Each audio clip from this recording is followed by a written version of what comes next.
Salut à tous, c'est Kali. On se retrouve aujourd'hui pour une nouvelle vidéo. Je suis de retour enfin en France et je voulais faire cette petite vidéo entre les autres vidéos. Et donc je voulais parler de mon voyage aux États-Unis. Alors c'était un grand voyage, franchement c'était waouh, un super voyage. Alors pour la petite information, donc j'ai fait la côte ouest, donc je suis arrivé à San Francisco et en gros je suis passé par Yosemite, arrivé à Las Vegas et après je suis parti vers l'Utah et je suis redescendu vers Phoenix. Voilà, en gros. Alors je parle de détails de ville, mais voilà, en gros, grosso modo, voilà ce que j'ai fait. Je vais faire une petite carte de mon parcours. Mais en tout cas, c'était génial. Et donc, je voulais rapidement vous en parler. Alors, je pense que je ferai une vidéo peut-être sur ce voyage. J'ai fait beaucoup de vidéos, beaucoup de photos. J'ai encore beaucoup de tri à faire. Si vous voulez voir quelques photos, il y a mon Facebook, hein, vous pouvez les voir dessus. Qu'est-ce qu'on peut dire déjà sur ce côté-là?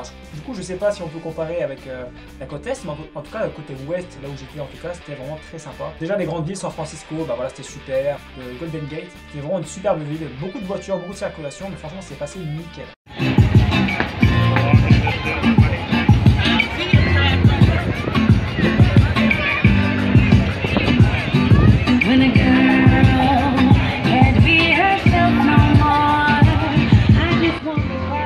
En plus, on avait un beau véhicule, vous allez voir ça en photo. C'était le Ford Expedition toute option. On a passé 3 semaines géniales avec ce véhicule, on a pu un peu s'amuser d'ailleurs avec. Ensuite, on a passé par différents parcs. Yosemite, c'est un endroit merveilleux. Alors ça qui était sympa parce qu'en fait la journée on voyait des paysages vraiment splendides. À chaque col, à chaque virage, je faisais waouh, le paysage est immense. Jusqu'à perte de vue, c'était vraiment très joli. Alors je vais de tête, je vais pas tout vous dire où est-ce que j'étais au lac Powell, au lac Tahoe aussi. Le lac Powell est vraiment magnifique, on a passé une superbe journée là-bas, d'ailleurs j'ai pris des coups de soleil là-bas. On a fait la vallée de la mort, alors là c'est un désert complet, il faisait entre 40 et 50 degrés selon les endroits où on était. J'ai même mes chaussures, mes semelles qui ont fondu à l'intérieur, la colle, tout a fondu. Donc le sol était chaud, mais c'était vraiment super. Et ce qui est beau d'ailleurs, c'est de voir ces paysages désertiques en plein milieu, tu as une belle pelouse toute verte avec une habitation.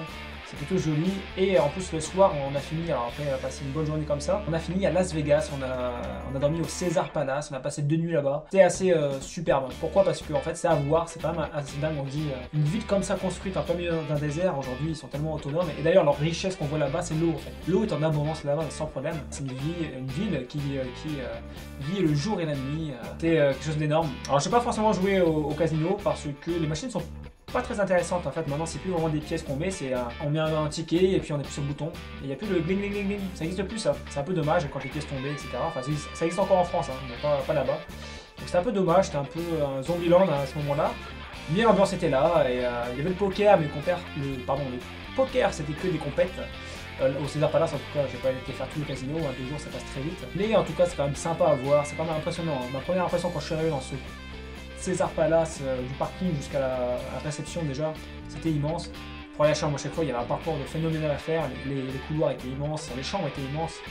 D'ailleurs aux États-Unis tout est grand en fait, tout est grand, mais au final c'est normal, ils ont un grand pays et je comprends maintenant mieux pourquoi ils voient les choses en grand, franchement. Ensuite on est reparti sur les routes et bah franchement ça a fait du bien, parce que franchement 2 jours à Vegas, personnellement moi ça m'a suffi. Je crois que c'était un peu trop, mais j'étais bien content de partir quoi, c'était à voir, pas de problème. Par contre à repartir, prendre la route et puis voir des paysages magnifiques, c'était super. On était à Sequoia Park, on était dans la vallée des dieux, on a été à l'Arche. Enfin voilà, je vais vous montrer plein d'images avec ça. Wow, ces paysages étaient magnifiques aussi, c'était vraiment très beau.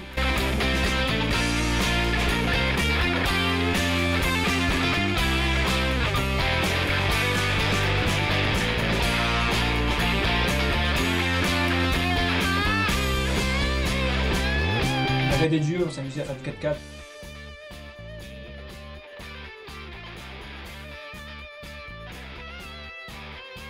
C'était pas mal. C'était bien. J'ai cassé un peu le véhicule, mais c'était franchement cool, on s'est bien amusé, on s'est bien éclaté. On va parler un petit peu de la vie là-bas. Alors qu'est-ce qu'on peut en dire? Au niveau du coût de la vie, au final c'est pas si cher que ça. Si on veut bien manger un bon resto, ça coûte un peu cher. Je trouve qu'ils ont une façon de faire là-bas un peu spéciale. Si on veut manger malbouffe, bah franchement ça coûte pas cher du tout. Hein. Je me rappelle un Subway, on avait le plus grand là-bas, c'est un sandwich comme ça, à 9 $ quoi, je crois que ça va faire à peu près 8 € à ce moment-là. Ça vaut rien quoi en France par rapport aux tailles qu'on peut avoir au niveau des sandwichs, les McDo, etc. C'est vrai que c'est vraiment en plus niveau quantité, ils ont de belles quantités pour un prix moindre. Même les vêtements, par exemple là-bas un jean Levi's à plus de 100 € ici, bah là-bas c'était 30-40 € à peu près. Plein de marques, etc. qui coûtent pas cher. Par contre là-bas tout se paye en fait. Le moins de petites choses va se payer, 1 $ par-ci, 1 $ par-là, les pourboires, etc. On a l'impression que c'était cher là-bas, mais quand on est rentré au final, quand on a fait les calculs en convertissant en euros, c'était pas si cher que ça. tout est en grosse quantité aussi en malbouffe quoi.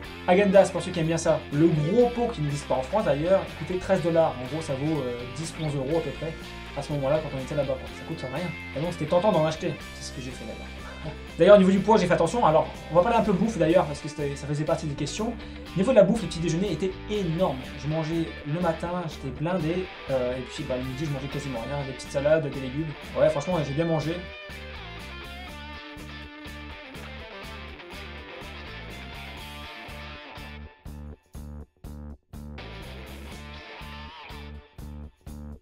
Alors il y avait des œufs, du bacon, hein, des patates, des saucisses, ça c'était le truc du matin. Et puis à côté de ça, il y avait tout ce qui était pancakes, tout ce que tu voulais, des omelettes, enfin tu pouvais... certains hôtels, on était vraiment très bien achalandés pour ça. À Vegas, ça ne raconte même pas le petit déjeuner de fou. Il y avait de tout, il y avait même du poisson, etc. Donc c'était un truc de dingue.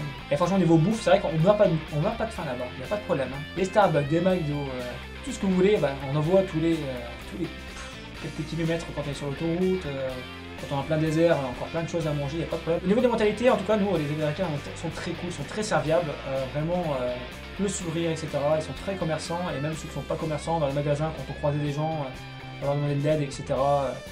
Ils sont très généreux, vraiment. Je crois qu'on fait une mauvaise image. Alors peut-être qu'ils sont assez fiers, mais on n'a pas vu de fierté chez eux. Par contre, ils sont très très généreux, toujours prêts à aider, le sourire. Vraiment très serviables, enfin, vraiment, j'utilise pas de superlatif, mais franchement, les Américains sont très sympas. Et puis d'ailleurs, c'est américain, à la fin c'était plutôt pas mal de Mexicains aussi, très sympa aussi. À la limite, les moins sympas c'était les Indiens. Alors je sais plus c'était quelle tribu au niveau de la vallée des dieux, Monument Valley plutôt. Ça appartient à des Indiens, donc pas très sympa. Dans les boutiques pareil, c'était pas très sympa, malheureusement, mais à part eux, tout le monde était très sympa. Et pour finir, on a fini à Phoenix, à Paradise Valley exactement. Et là c'était super beau, il faisait super bon. Je vais vous dire, quand on est rentré en France, là-bas il faisait le matin il faisait plus de 30 degrés en tout cas, et on pouvait atteindre jusqu'à 40-45 degrés l'après-midi. C'était super en fait. Il faisait évidemment de la clim de partout, hein, toutes les chambres, tous les commerces, etc. Et Paradise Valley c'était vraiment très sympa, des cactus qui faisaient 3-4 mètres de haut, des fleurs partout, le paradis quoi. Les chambres étaient superbes, et puis tout ce qu'il y avait à faire autour était très sympa. Donc voilà, je voulais faire vraiment une petite vidéo pour dire que j'étais revenu, j'étais rentré. Donc comme tu as pu le voir, il y a des vidéos qui ont continué à tourner, hein, malgré que je sois parti 3 semaines quand même. Et mais elles ont continué à tourner. Je vais laisser le programme que j'ai mis en place de ces petites vidéos parce que je suis en train de préparer la rentrée pour voir pour d'autres contenus pour la rentrée. Voilà. En tout cas, n'hésite pas à me laisser un petit commentaire dans les commentaires et puis m'ajouter sur Facebook si tu as envie et puis venir discuter, il n'y a pas de problème, avec plaisir. En tout cas, je te souhaite de bonnes fins de vacances si tu es encore en vacances. Si tu as pris le travail comme moi, et bon courage pour la suite de cette reprise de travail. Et sinon, je te dis à bientôt sur la chaîne Galigame. Salut.